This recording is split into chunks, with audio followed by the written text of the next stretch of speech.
មានដឹងទេថាសញ្ញាសម្គាល់ចុងកអាវក៏មាសប្រាក់និងសម្រិតខុសគ្នាយ៉ាងដូចម្តេចសញ្ញាសម្គាល់ចុងកអាវធ្វើពីលោហៈធាតុពណ៌មាសសម្រាប់ក្របខ័ណ្ឌប្រភេទកពណ៌ប្រាក់សម្រាប់ក្របខ័ណ្ឌប្រភេទខពណ៌សម្រិតសម្រាប់ក្របខ័ណ្ឌប្រភេទគោដែលមានទំហំ26មីលីម៉ែត្រនិងមានរូបព្រះនរាយណ៍គង់នៅបល្ល័ង្កនៅចំកណ្ដាលអមដោយគូស្រូវសងខាងដែលមានគុណភាពខ្ពស់និងត្រឹមត្រូវតាមស្តង់ដារដែលខាងប្អូនផលិតស្របតាមជំពូកទី3ផ្នែកទី3មាត្រា10និងឧបសម្ព័ន្ធទី16នៃអនុក្រឹត្យលេខ141អនក្របកចុះនៅថ្ងៃទី29ខែមិថុនាឆ្នាំ2023ស្ដីពី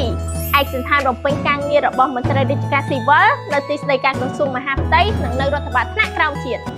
សម្រាប់បងប្អូនដែលមានតម្រូវការសញ្ញាសម្គាល់ចុងកអាវដែលមានគុណភាពខ្ពស់និងត្រឹមត្រូវតាមស្តង់ដារអាចទាក់ទងទិញតាមរយៈ Facebook Page ឬ Telegram ដែលបានដាក់នៅក្នុង caption នៅលើវីដេអូនេះណា